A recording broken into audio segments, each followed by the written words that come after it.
Engineering એજ્યુકેશનમાં આપ સૌનું સ્વાગત છે.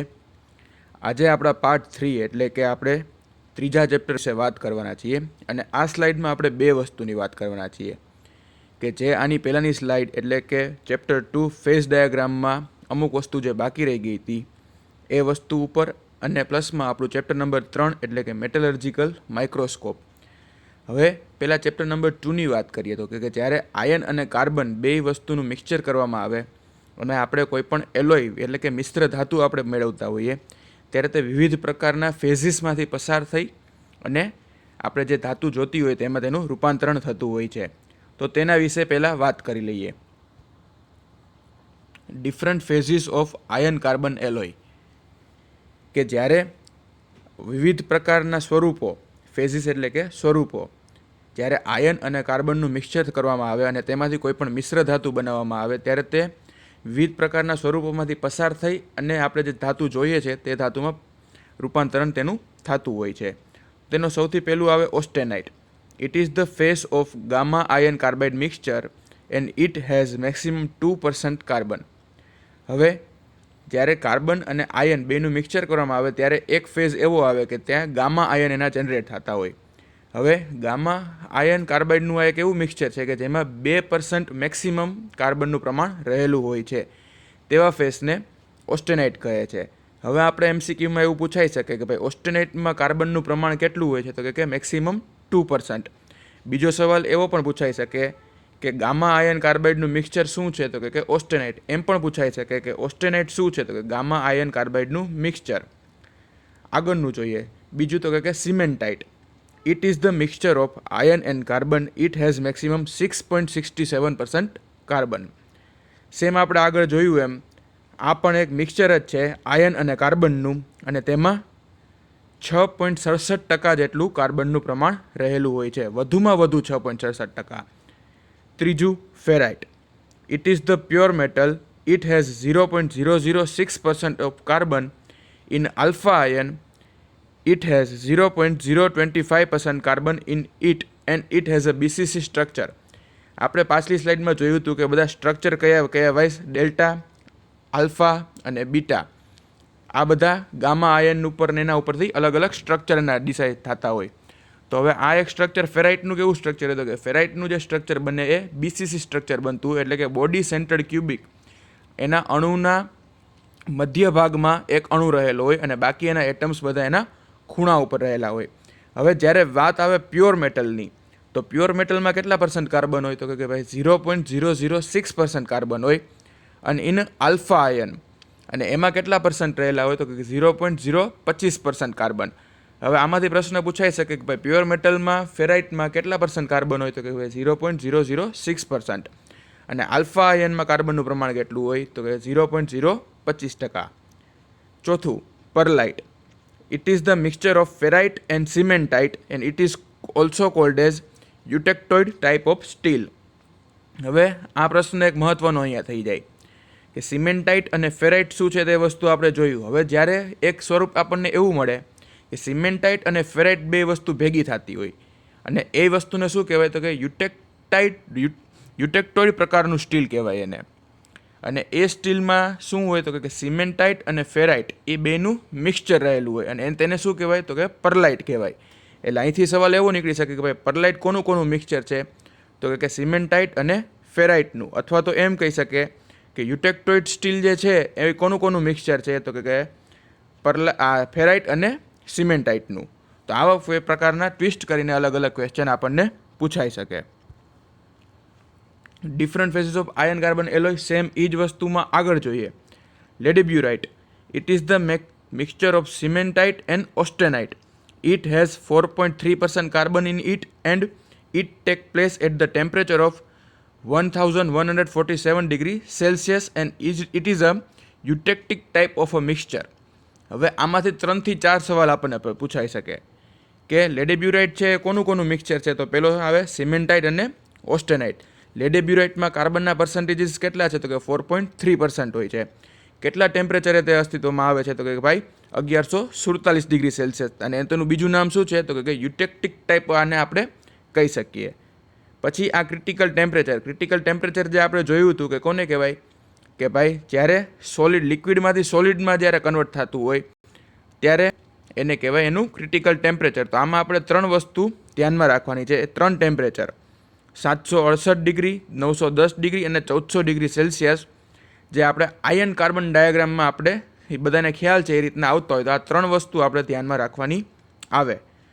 ત્રીજી વસ્તુ આવે અહીંયા યુટેક્ટિક, જે આપણે આગળ જોયું કે ભાઈ લેડેબ્યુરાઇટ છે તો એને શું કહેવાય કે ભાઈ યુટેક્ટિક ટાઈપનું મિક્સચર કહેવાય.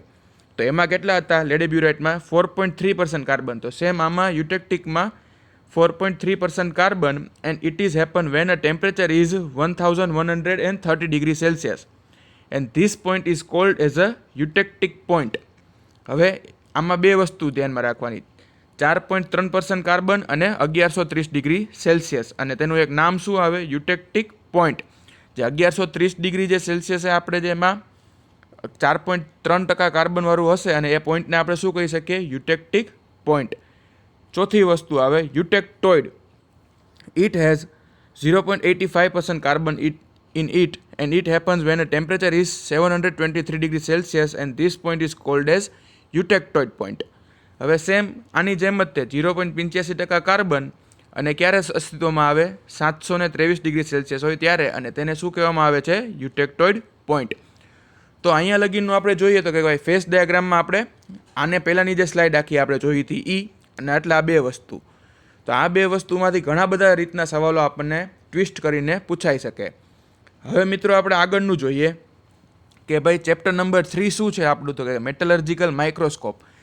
અત્યાર સુધીમાં આપણે ભણ્યા કે ભાઈ ખનિજ કઈ રીતના આપણે જમીનમાંથી બહાર કાઢીએ, તેનું સોલિડિફિકેશન કઈ રીતના કરીએ, વિવિધ પ્રકારની ઉપર હીટ ટ્રીટમેન્ટ આપણે કરીએ છીએ, તેનાથી એમાં ગુણધર્મો એટલે કે તેની પ્રોપર્ટીઝમાં ચેન્જ આવતા હોય. હવે એ ચેન્જ આવે, હવે જ્યારે આપણે મટીરિયલ આપણી સામે આવી ગયું છે, જે આપણે મટીરિયલ જોઈ છીએ, પણ તેને ચેક કરવું પડે કે તે મટીરિયલમાં જે આપણે ગુણધર્મો જોતા હતા, કે જે વસ્તુ આપણે અંદર જેટલા ટકામાં પર્સન્ટેજીસ બધા જોતા હતા ધાતુના અલગ અલગ એલોયમાં, તો એ બધી વસ્તુ અંદર છે કે નથી, તે બનાવવામાં કંઈ ભૂલ નથી થઈ ગઈ અથવા તો તેમાં કોઈ પણ જાતની અશુદ્ધિઓ નથી રહી ગઈ ને, તો એ ચેક શાથી આપણે કરી શકીએ મેટલર્જિકલ માઇક્રોસ્કોપથી. હવે અહીંયા આપણે એની સ્લાઇડ જોઈએ. Important points about metallurgical microscope and biological microscope.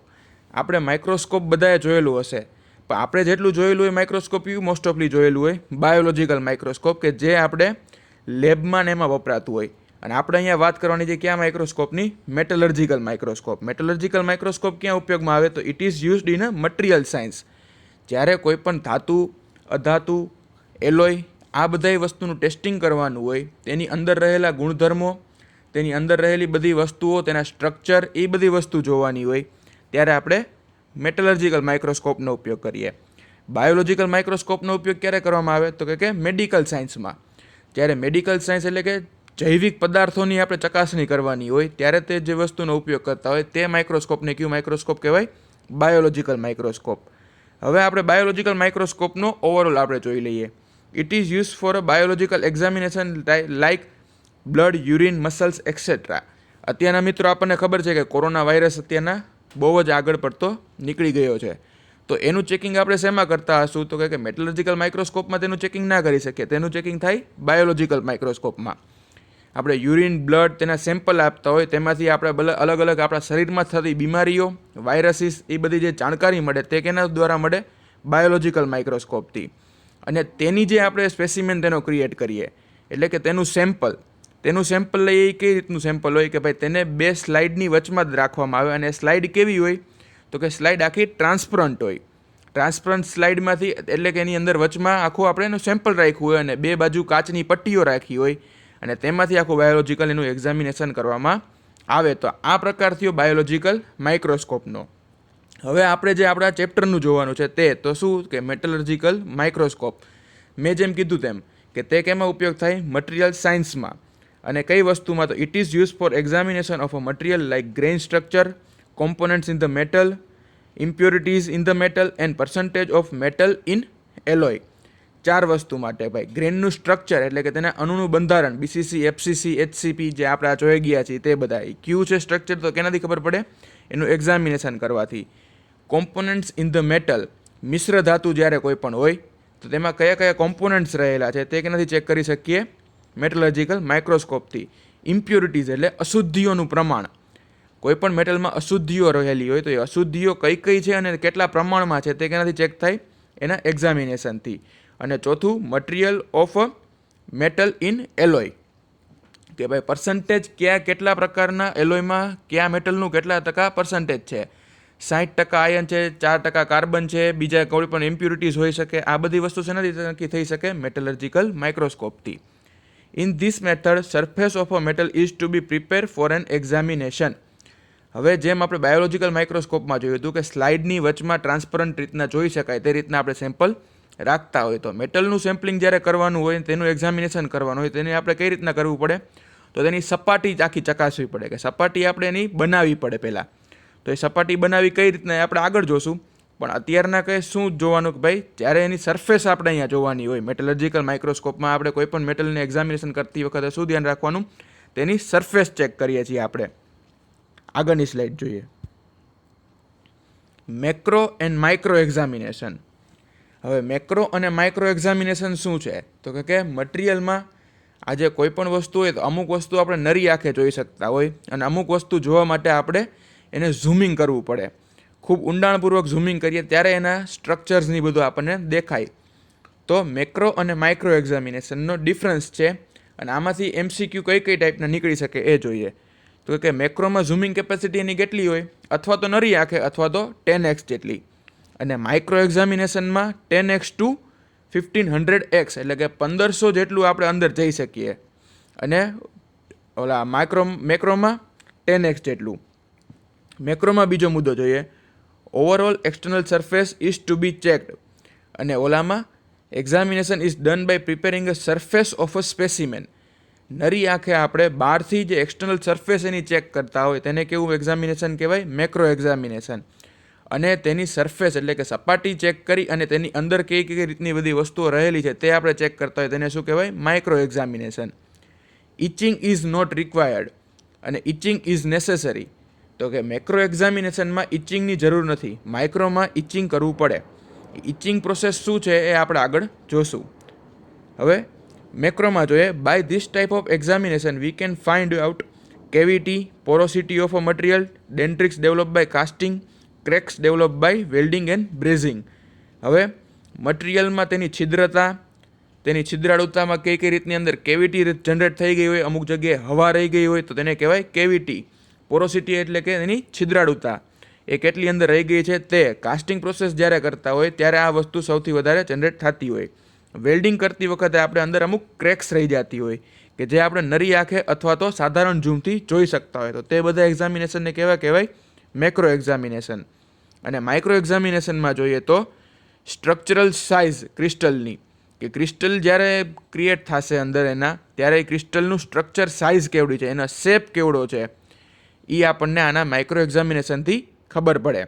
Structural change આવતો હોય અમુક, જ્યારે મેટલ ધાતુ કોઈ પણ આપણે ઓગાડીએ છીએ ત્યારે એની પ્રોપર્ટીઝમાં અમુક ચેન્જ આવતો હોય તો એ રીતના જ એના સ્ટ્રક્ચર પણ ચેન્જ થતા હોય. તો એ સ્ટ્રક્ચર કઈ રીતના ચેન્જ થાય છે એ આપણે શેનાથી જોઈ શકીએ? તો કે માઇક્રો એક્ઝામિનેશનમાં જોઈ શકીએ. અને મેં જેમ કીધું કે percentage of a component in alloy, કોઈ પણ મિશ્ર ધાતુમાં કઈ કઈ ધાતુઓ અંદર મિક્સ કરવામાં આવેલી છે અને તે કેટલા પ્રમાણમાં મિક્સ કરવામાં આવેલી છે તેને આપણે માઇક્રો એક્ઝામિનેશન દ્વારા જોઈ શકીએ. તો આ થયું મેક્રો અને માઇક્રો એક્ઝામિનેશન. આમાંથી વિવિધ પ્રકારના ઘણા સવાલો આપણને પૂછાઈ શકે કે ભાઈ ઇચિંગ પ્રોસેસ શેમાં જરૂરી છે? તો કે માઇક્રોમાં જરૂરી છે, મેક્રોમાં નથી. ઝૂમિંગ કેપેસિટી કેટલી હોઈ શકે? તો કે મેક્રોની 10 અને માઇક્રોની 10x to 1500x. આગળની સ્લાઇડ જોઈએ. Important parts of a metallurgical microscope. હવે મેટલર્જિકલ માઇક્રોસ્કોપનો કોન્સેપ્ટ આપણને બધાને ખબર છે કે ભાઈ કઈ રીતના કામ કરતું હોય. તો હવે આમાંથી MCQ કઈ રીતના નીકળી શકે? તો કે એને આવા કદાચ પ્રકારના MCQ નીકળી શકે કે ભાઈ આઈપીસનો ઉપયોગ શું છે, ઓબ્જેક્ટ પીસનો ઉપયોગ શું છે, પ્લેન ગ્લાસનો ઉપયોગ શું છે, કોર્સ એડજસ્ટમેન્ટ સ્ક્રૂનો ઉપયોગ શું છે, ફાઇન એડજસ્ટમેન્ટ સ્ક્રૂનો ઉપયોગ શું છે, આઇરિસનો ઉપયોગ શું છે અને મેઇન ફ્રેમનો ઉપયોગ શું છે. તો અહીંયા આપણે એક એક વસ્તુનો હવે ઉપયોગ જોઈએ. તો કે આઈપીસ એટલે શું છે? ભાઈ zooming the picture of a specimen received by an object piece. જે ઓબ્જેક્ટ પીસ જે આપણું રાખેલું હોય, ઓબ્જેક્ટ પીસમાં જે આપણું સ્પેસિમેન છે તેનું પ્રતિબિંબ પડશે અને તેનું પ્રતિબિંબ ઉપર જશે આઈપીસમાં અને તેનું ઝૂમિંગ કરીને આપણે આઈપીસથી જોઈ શકીએ. Object piece transfer the surface of a picture of specimen to the eyepiece. જેમ આપણે આગળ જોયું આઈપીસમાં કે ભાઈ જે સ્પેસિમેન છે સ્પેસિમેનનું પ્રતિબિંબ ક્યાં પડશે તો કે ઓબ્જેક્ટ પીસમાં, ઓબ્જેક્ટ પીસનું પ્રતિબિંબ ક્યાં પડશે આઈપીસમાં. તો ઓબ્જેક્ટ પીસનું કામ શું થાય તો કે પ્રતિબિંબ જે સ્પેસિમેનનું છે તેને આઈપીસ સુધી પહોંચાડવાનું. પ્લેન ગ્લાસ, પ્લેન ગ્લાસનો ઉપયોગ શેમાં આવે તો કે ભાઈ જે બલ્બની જે ઇલેક્ટ્રિસિટી આપણે જે લાઇટ જનરેટ કરીએ છીએ એ લાઇટને ઓબ્જેક્ટ પીસમાં મોકલે, ઓબ્જેક્ટ પીસમાંથી તે જશે સ્પેસિમેન ઉપર, સ્પેસિમેનમાંથી જેનું જે પ્રતિબિંબ નીકળશે તે પાછું જશે ઓબ્જેક્ટ પીસમાં, તે જશે પ્લેન ગ્લાસમાં, પ્લેન ગ્લાસમાંથી પાછું ઉપરની બાજુ આઈ પીસમાં. તો આ કામ છે પ્લેન ગ્લાસનું.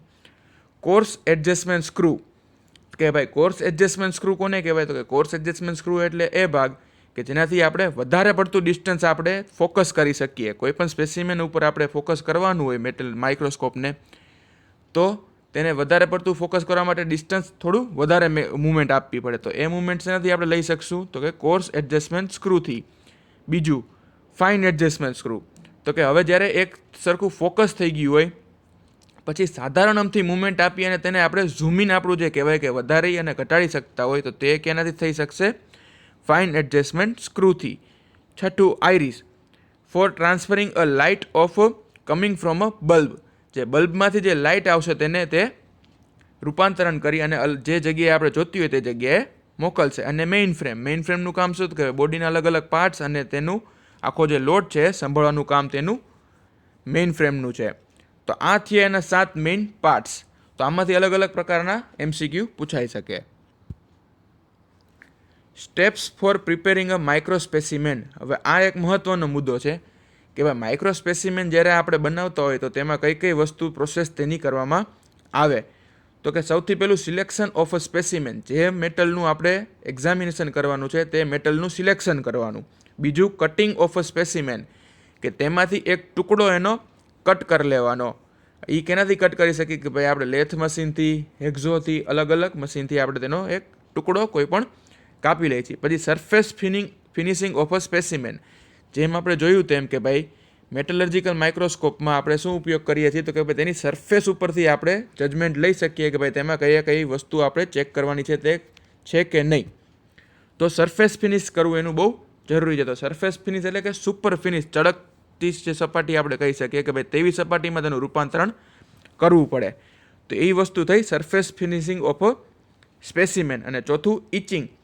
ઇચિંગ એજન્ટ એક એવી વસ્તુ છે કે ભાઈ ઇચિંગ કરવું એટલે શું પ્રોસેસ કરી કહેવાય કે ભાઈ જ્યારે સરફેસ આપણી ફિનિશ થઈ જાય ત્યારે આપણે એની અંદર એક ઇચિંગ એજન્ટ એડ કરશું. અમુક સેકન્ડ માટે, અમુક મિનિટ માટે, એ આપણે આગળ જોશું કેટલી મિનિટ માટે ને કેટલી સેકન્ડ માટે શું વસ્તુ એડ કરવાની. પણ ઇચિંગ કોને કહેવાય જ્યારે એ વસ્તુ આપણે અંદર એડ કરીએ ત્યારે તે તેના અણુઓ, તેના જે ક્રિસ્ટલ હશે તેની આસપાસે ચોંટી જશે અને આપણે માઇક્રોસ્કોપમાં તેને પરફેક્ટલી આપણે તેને જોઈ શકશું. તો આ વસ્તુ જોવા માટે તેને શું કર્યું કહેવાય ઇચિંગ પ્રોસેસ તેને કરી કહેવાય. આગળની સ્લાઇડ જોઈએ. Etchings agents for different metals and alloys. હવે ઇચિંગ જ્યારે આપણે કર્યું કે ભાઈ અંદર એના અમુક ડ્રોપ્સ નાખ્યા હોય, અમુક વખત તે ધાતુને તેમાં બોળી રાખેલી હોય, પછી તેની આપણે સ્પેસિમેન તરીકે તેને લઈ શકીએ. તો હવે ઇચિંગ એજન્ટ કયા કયા હોઈ શકે? બધામાં એક જ વસ્તુનો આપણે ઉપયોગ ના કરી શકીએ. કે ભાઈ આજે જોઈએ તો કે પેલું રોટ આયન. રોટ આયન માટે ઇચિંગ એજન્ટ શું છે તો કે ભાઈ નાઇટ્રિક એસિડ. અને કેટલી વાર માટે તો કે 30 સેકન્ડથી 1 મિનિટ.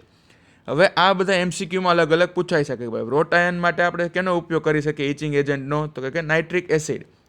હવે harden and tempered high carbon steel, તેના માટે આપણે કઈ વસ્તુનો ઉપયોગમાં લઈ શકીએ તો કે ભાઈ solution of 1% nitric acid into alcohol. એટલે કે આલ્કોહોલમાં 1% નાઇટ્રિક એસિડનું દ્રાવણ, આ વસ્તુના મિક્સચર કરીને તેના ઇચિંગ એજન્ટ તરીકે વાપરી શકીએ. કેટલી વાર માટે તો કે 5 સેકન્ડથી 15 સેકન્ડ માટે. પરલાઇટનું ટેસ્ટિંગ કરતા હોય ત્યારે તો કે 10% HCl સોલ્યુશન એન્ડ આલ્કોહોલ. તો કે HClનું જે 10% સોલ્યુશન છે તે અને આલ્કોહોલ બેને મિક્સ કરી અને 1 મિનિટ માટે તેનું ઇચિંગ કરવાનું. Stainless steel 10% HCl solution in alcohol. કે ભાઈ HClનું 10% સોલ્યુશન આલ્કોહોલમાં રાખી અને 5થી 40 મિનિટ સુધી તેને રાખવાનું અને પછી સ્ટેનલેસ સ્ટીલનું આપણે એક્ઝામિનેશન કરી શકીએ. કોપર એલોય માટે mixture of 10% ammonium sulphide and water. પાણી અને એમોનિયમ સલ્ફાઇડ 10%નું મિક્સચર બેને 30થી 60 સેકન્ડ સુધી રાખી અને કોપર એલોયમાં આપણે તેનો ઉપયોગ કરી શકીએ. એલ્યુમિનિયમ એલોયમાં આપણે શેનો ઉપયોગ કરી શકીએ? તો કે એલ્યુમિનિયમ એલોયમાં આપણે solution of 2% hydrochloric acid and 20% of nitric acid 30થી 60 સેકન્ડ માટે. તો આ થયા બધા અલગ અલગ પ્રકારના ઇચિંગ એજન્ટ્સ. હવે આમાંથી અલગ અલગ સવાલ કઈ રીતના, મેં જેમ કીધું એમ કે રોટ આયનમાં કયું વપરાય? તો કે નાઇટ્રિક એસિડ. કોપર એલોયમાં કયું વપરાય? Mixture of 10% of ammonium sulphide and water. કેટલી મિનિટ માટે? આ બધા પ્રકારના અલગ અલગ MCQ નીકળી શકે આમાંથી. થેન્ક યુ મિત્રો આજનો આ વિડીયો જોવા માટે. અને આમાં કોઈ પણ જાતની ક્વેરી હોય તો કમેન્ટમાં કહેજો, અમે તેનું જરૂરપણે સોલ્યુશન આપશું. અને આ વિડીયો ગમ્યો હોય તો લાઇક, શેર અને સબસ્ક્રાઈબ કરવા વિનંતી.